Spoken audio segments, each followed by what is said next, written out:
ರಾಜ್ಯ ರಾಜಕಾರಣದ ಕೆಲವು ಸುದ್ದಿಗಳನ್ನು ಗಮನಿಸಿದ್ರೆ ಬಿಜೆಪಿಯ ರೆಬಲ್ಸ್ ಅಂತ ಕರೆಸಿಕೊಂಡಿರೋರ ನಡೆ ಪ್ರತಿಕ್ಷಣಕ್ಕೂ ಕುತೂಹಲವನ್ನ ಹುಟ್ಟಾಕ್ತಾ ಇದೆ. ರಾಜ್ಯ ಬಿಜೆಪಿಯ ಜೊತೆಗೆ ಭಿನ್ನರಾಗಿ ಕಾಣಿಸಿಕೊಂಡಿರುವ ರೆಬಲ್ಸ್ ಅಂತ ಕರೆಸಿಕೊಳ್ಳುವ ಒಂದು ಟೀಮ್ ಇವತ್ತು ಸೈಲೆಂಟ್ ಆಗಿದ್ದವರು ಆಕ್ಟಿವ್ ಆಗಿದ್ದಾರೆ. ಎಚ್.ಡಿ. ಕುಮಾರಸ್ವಾಮಿ ಅವರ ನಿವಾಸಕ್ಕೆ ಭೇಟಿ ಕೊಟ್ಟಿದ್ದಾರೆ. ಮೈತ್ರಿ ಪಕ್ಷ ಇರಬಹುದು, ಆದರೆ ಕೇಂದ್ರ ಸಚಿವ ಎಚ್.ಡಿ. ಕುಮಾರಸ್ವಾಮಿ ಅವರ ಭೇಟಿಯ ಹಿನ್ನೆಲೆ ಏನು?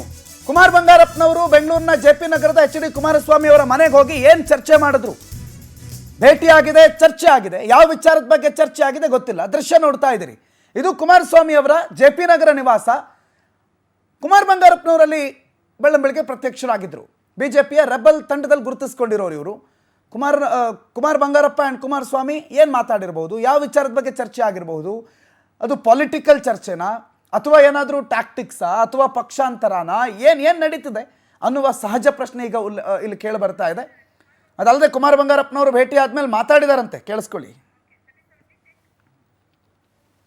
ಅಭಿಮಾನಪೂರ್ವಕವಾಗಿರ್ತಕ್ಕಂಥ ಕೃತಜ್ಞತೆಗಳನ್ನು ಮತ್ತು ಧನ್ಯವಾದಗಳನ್ನು ಮಾನ್ಯ ನಮ್ಮ ಕೇಂದ್ರ ಸಚಿವರು ಆಗಿರ್ತಕ್ಕಂಥ ಕುಮಾರಸ್ವಾಮಿ ಅವರಿಗೆ ಸಲ್ಲಿಸಬೇಕು ಅಂತೇಳಿ ನಾನು ಬಂದೆ. ಮೊದಲನೇದಾಗಿ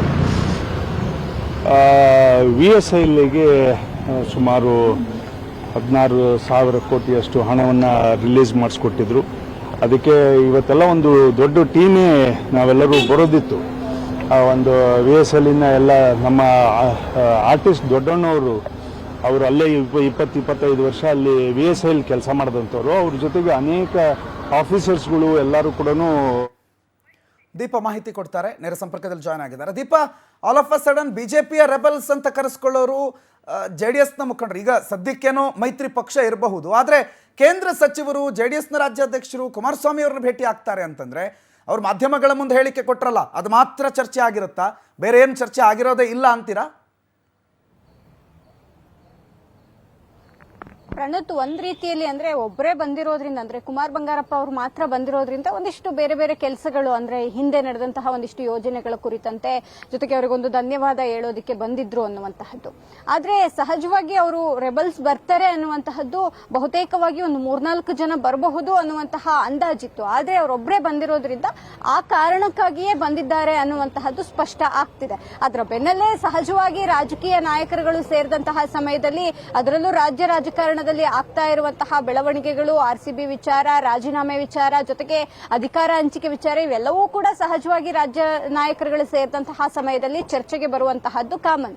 ಆದ್ರೆ ಇವತ್ತು ಭೇಟಿಯಾದಂತಹ ವಿಚಾರ ಪರ್ಟಿಕ್ಯುಲರ್ ಆಗಿ ಹಿಂದೆ ಏನೊಂದಿಷ್ಟು ಯೋಜನೆಗಳ ಕುರಿತಂತೆ ಅವರಿಗೊಂದು ಅಭಿನಂದನೆಯನ್ನ ಸಲ್ಲಿಸಬೇಕಿತ್ತು ಕುಮಾರಸ್ವಾಮಿ ಅವರಿಗೆ. ಹಾಗಾಗಿನೇ ಕುಮಾರ್ ಬಂಗಾರಪ್ಪ ಅವರು ಬಂದಿದ್ರು. ಅದು ಪುತ್ರನ ಜೊತೆಗೆ ಬಂದಿರೋದ್ರಿಂದ ಸಹಜವಾಗಿ ಈ ರೀತಿಯಾದಂತಹ, ಅಂದ್ರೆ ಅದೇ ಕಾರಣಕ್ಕೆ ಬಂದಿದ್ರು ಅನ್ನುವಂತಹದ್ದು ಸ್ಪಷ್ಟ ಆಗ್ತಿದೆ. ಆದ್ರೆ ನಾ ಹೇಳದಂತೆ ಸದ್ಯ ರಾಜ್ಯದಲ್ಲಿ ಏನು RCB ವಿಚಾರವಾಗಿ, ಕಾಲ್ತುಳಿತ ವಿಚಾರವಾಗಿ ಚರ್ಚೆ ಆಗ್ತಾ ಇದೆ, ಜೊತೆಗೆ CM DCM ಅನ್ನುವಂತಹ ರಾಜೀನಾಮೆ ಕೊಡಬೇಕು ಅನ್ನುವಂತಹ ವಿಚಾರ ಚರ್ಚೆ ಆಗ್ತಾ ಇದೆ. ಅದರ ಒಂದಿಷ್ಟು ವಿಚಾರಗಳು ಕೂಡ ಚರ್ಚೆ ಆಗಿರಬಹುದು. ಪ್ರಣತ್, ಓಕೆ, ಥ್ಯಾಂಕ್ ಯು ದೀಪಾ ಮಾಹಿತಿಗೆ.